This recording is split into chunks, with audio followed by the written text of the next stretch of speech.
আসসালামু আলাইকুম ওরহমতুল্লাহি ওবরাকাতুহ। আলহামদুলিল্লাহ ওসসালাত ওয়াসসালাম আলা রাসূলিল্লাহ, আম্মা বা'দ। আমরা অন্তরের ব্যাধি, বিশেষ করে দুটি ব্যাধি, যেটা মারাদুশ শাহওয়া, প্রবৃত্তির ব্যাধি, এবং এর সম্পর্কে আলোচনা আমরা শুনেছি। আর দ্বিতীয় ব্যাধি হচ্ছে মারাদুশ শুভা, সংশয় ও সন্দেহের অসুখ ব্যাধি। এই মারাদুশ শুভা এর সম্পর্কে বিশ্লেষণ আমরা করিনি, সেই ক্লাসটি এখন করা হচ্ছে ইনশাআল্লাহ। প্রথমত, এই শুভা শব্দটির অর্থ হচ্ছে সংশয়। এই অসুখটার নাম, অন্তরের এই রোগটির নাম মারাদুশ শুভা এই কারণে বলা হয়েছে যে তাতে হকের সাথে বাতিলের মিশ্রণ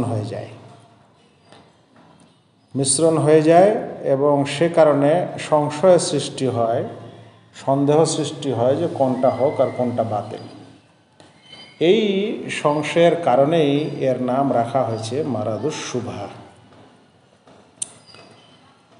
সংশয়ের ব্যাধি, যেটা অন্তরে ব্যাধির দ্বিতীয় প্রকার। কেন এই সংশয়ের ব্যাধি মানুষের অন্তরকে গ্রাস করে? তো এর পিছনে একটি বড় কারণ হচ্ছে ইলমে ঘাটতি থাকা, জ্ঞানের মধ্যে ভেজাল থাকা। ভেজাল জ্ঞান, সহি শুদ্ধ জ্ঞান না থাকা, ইলমে ঘাটতি থাকা, এটা হচ্ছে এর প্রধান কারণ। ইলম গ্রহণই করতে হয় আলেমের কাছে, সায়েন্স বিজ্ঞান শিখতে হয় সায়েন্টিস্টের কাছে, অতঃপর একটা গবেষণার বিশেষ নীতিতে গবেষণা হয়। যদি মানুষ এ সকল নিয়ম নীতি উল্লঙ্ঘন করে নিজে নিজে পড়াশোনা করে জ্ঞানী হয়ে যায়, কিংবা নিজে নিজে বুঝার চেষ্টা করে, তাহলে ফেসাদ হওয়া সম্ভব, জ্ঞানের মধ্যে ফেসাদ আসা সম্ভব। এই জন্য ভুল বোঝা বা বলতে পারেন অপব্যাখ্যা, এটাও এই অন্তরের সংশয়ের ব্যাধির একটা অন্যতম কারণ। ভুল বুঝাটা আমাদের জন্য কিন্তু সম্ভব। কেন? কোরআন এবং সুন্নাহ এবং যাবতীয় শরিয়ার ব্যাখ্যা বিশ্লেষণ এবং সাবজেক্ট, এই ইলিম ভান্ডার আরবি ভাষায় আছে।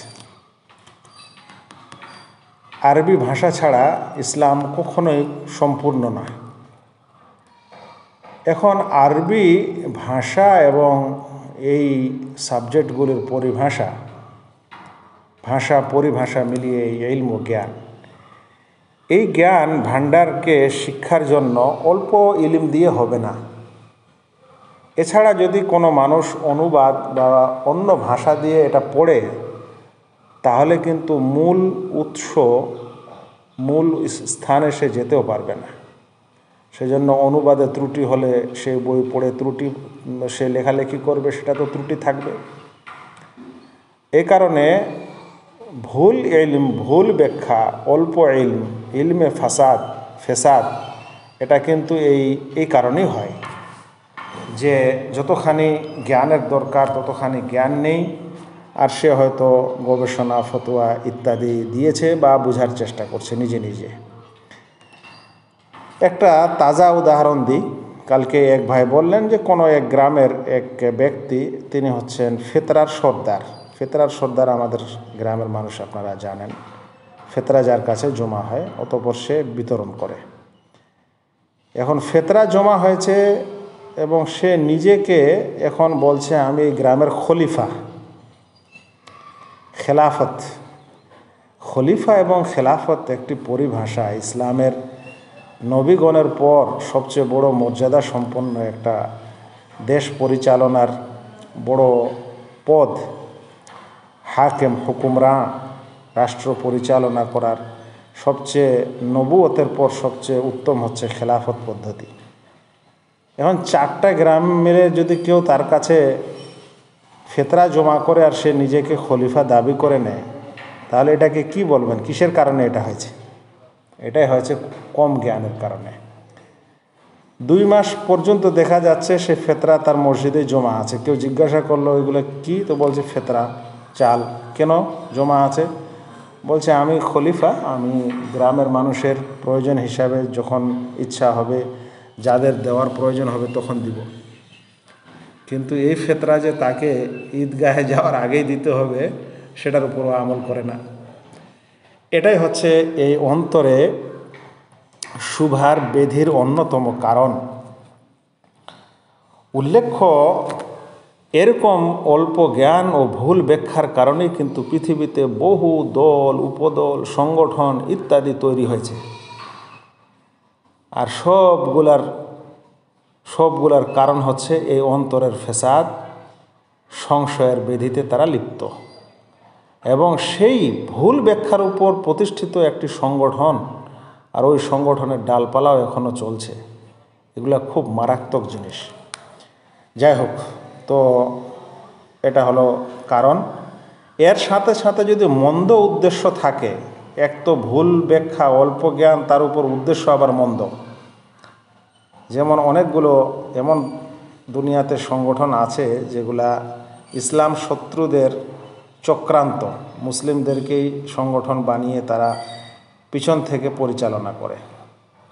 আমার মনে পড়ে যাচ্ছে এই সময় হিজবুত তাওহীদের এই সংগঠনটি, এদেরও অবস্থা খানিক এরকম।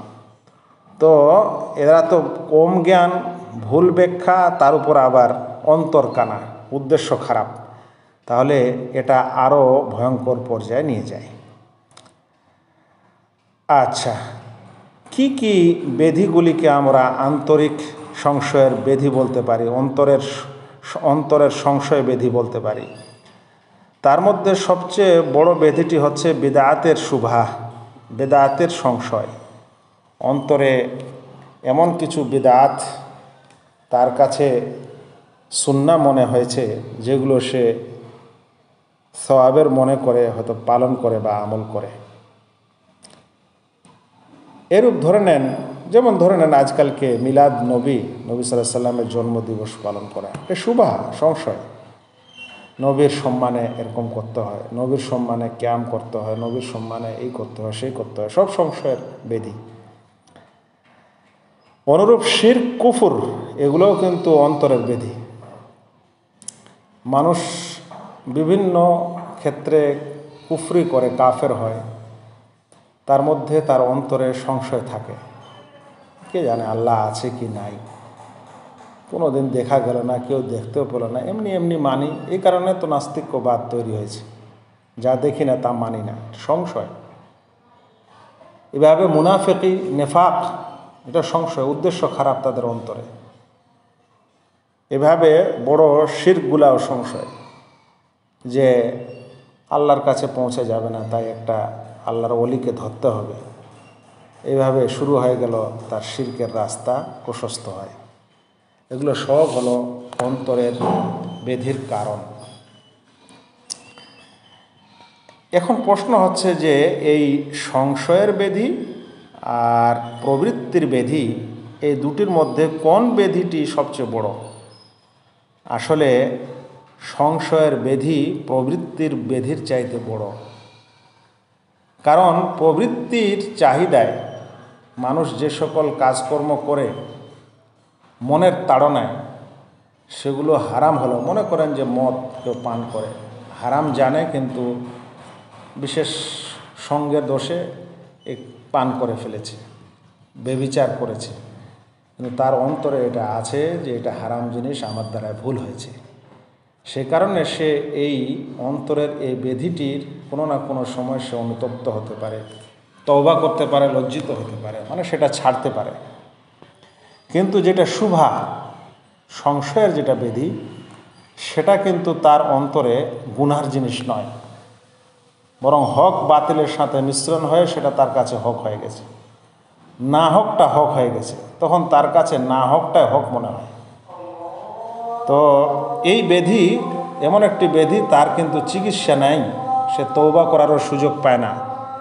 তাই হতে পারে যে কোনো না কোনো সময় তাই হতে পারে যে ওই ব্যক্তি তওবা করার সুযোগ পাবে না, যদি আল্লাহ তাআলার বিশেষ রহম না হয়।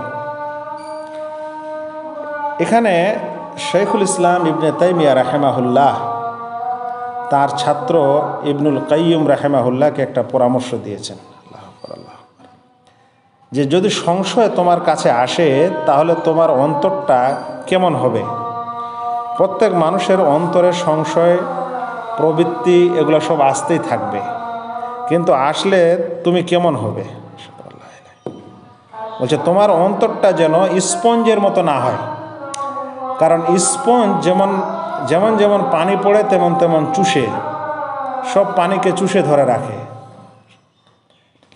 কিন্তু এরকম স্পঞ্জের মতো হলে তোমার অন্তরে সব সংশয় স্থান পেয়ে যাবে। কিন্তু তোমার অন্তর যেন কাঁচের মতো হয়, যে কোনো জিনিস আসুক না কেন সে কাঁচ চুষে না, বরং কি হয়, কাঁচের উপরে লেগে থাকে, সেটা মুছে দিলে পরিষ্কার হয়ে যায়। তো যেন মানুষের অন্তর এরকম হয়, যেন তোমার অন্তর এরকম হয়।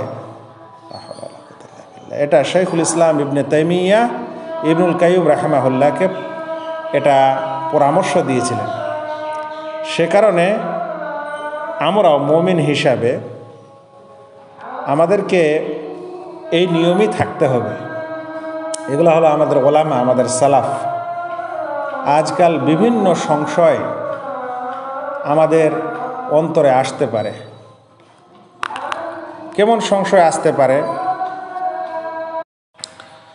যেমন ধরুন, আজকাল আমাদের মুসলিম সমাজে বহু ইসলামিক দল, সংগঠন, মতপথ হয়ে গেছে। আপনাকে এসে কেউ বুঝাচ্ছে যে আমাদের এরকম করে দাওয়াত তাবলীগ বা ইসলাম প্রতিষ্ঠিত করা যাবে না, আমাদেরকে তরবারি নিতে হবে, আমাদেরকে ডাইরেক্ট যুদ্ধ করতেই হবে। আপনাকে বুঝিয়ে বুঝিয়ে আপনার সে সংশয় অন্তরে দিয়ে দিয়ে আপনাকে সেদিকে নিতে পারে। আপনাকে কেউ বলতে পারে যে আমাদের আসল কর্ম এ সকল ইবাদত বন্দেগী করা নয়, আমাদেরকে একটা বিশেষ দলকে সংসদে নিয়ে যাওয়ার চেষ্টা করতে হবে, এটা আমাদের বড় কাজ। কেউ বলবেন না, আমাদের আসল কাজ হচ্ছে মানুষকে প্রথমে ফজিলতের দার্সে নিয়ে আসতে হবে। এরকম করে করে সংশয় মানুষের অন্তরে ঢুকাতেই থাকবে। আবার ধরে নেন, এমনও কিছু মানুষ আছে যারা বলবে যে সকল নামাজ রোজা এগুলা খুব জরুরি জিনিস না, আসল হলো আপনি আল্লাহকে চিনতে পেরেছেন কিনা, চিনে নিয়েছেন সমস্যা শেষ, সিজদার মতো সিজদা একটা দিলেই হয়, একবার নামাজ পড়লেই হয়। কেউ আবার বলতে পারে নবী রসুলগণ পৃথিবীতে এসেছিলেন, এখনও নবী রসুল আসতে পারে, নবীর স্থানে এখনও কেউ জন্ম নিতে পারে, ইত্যাদি এরকম সংশয় আসতেই পারে। কেউ বিবাহ শাদীর ক্ষেত্রে বলতে পারে যে না, একজনের বেশি বিবাহ করা এটা ঠিক না, আবার আপনাকে বুঝাচ্ছে সংশয় ফেলছে, তখন আপনি কোরআনের একটি বিধান যেটাকে একের অধিক বিবাহ করার বৈধতা, সেটা আপনি অস্বীকার করে ফেললেন। এভাবে একজন ব্যক্তি একটা লোককে বুঝাচ্ছে যে জাকাত তো আল্লাহ দিতে বলেছে, কিন্তু প্রতি বছর জাকাত দিতে হবে, এটা দলিল পাওয়া যায় না, তাই সম্পদের একবার জাকাত দিলেই হয়। এগুলো হচ্ছে সংশয়। এগুলো যদি অন্তরে ঢুকে যায়, স্থান পায়, তাহলে কিন্তু ইমানের সমস্যা, ইসলামের সমস্যা। সেই জন্য শাইখুল ইসলাম ইবনে তাইমিয়া তার ছাত্রকে যে পরামর্শ দিয়েছেন, এই পরামর্শটি আমাদেরকে মনে রাখতে হবে। হাদিসে এসেছে তুরাদুল ফিতানু আলাল কুলুবি উদান উদান কাল হাসিরে উদান উদান। ফিতনা মানুষের অন্তরে চাটাইয়ের কাঠির মতো একটার পর একটা আসতেই থাকবে। যে অন্তর সেই ফিতনাকে কবুল করবে, তার অন্তরে একটা কালো দাগ হয়ে যাবে, আর হতে হতে ওর এমন অবস্থা হয়ে যাবে যেমন কোনো কাপ বা গিলাস উল্টে রাখা হয়, তারপর ওর উপর আপনি যাই দেন না কেন ও কিছুই গ্রহণ করে না। আচ্ছা, তো এরকম অবস্থা হয়ে যাবে, এবং মানুষের এই সংশয় ঢুকে গেলে, অন্তরে প্রবেশ করলে এমন এক সময় আসতে পারে যে তার অন্তর কিছুই গ্রহণ করবে না, সেটা হবে অন্তরের বড় ফেসাদ, অন্তরের বড় ব্যাধি। ইনশাআল্লাহ আমরা আগামী ক্লাসে জানবো যে এই অন্তরের ব্যাধি থেকে বাঁচার উপায় কি। তো আজকে সাধারণত এই ব্যাখ্যাটি থাকলো। আপনারা সকলে আগের নিয়ম মতোই বিষয়গুলি আয়ত্ত করার এবং মনে রাখার চেষ্টা করবেন। আসসালামু আলাইকুম ওয়া রাহমাতুল্লাহি ওয়া বারাকাতুহু।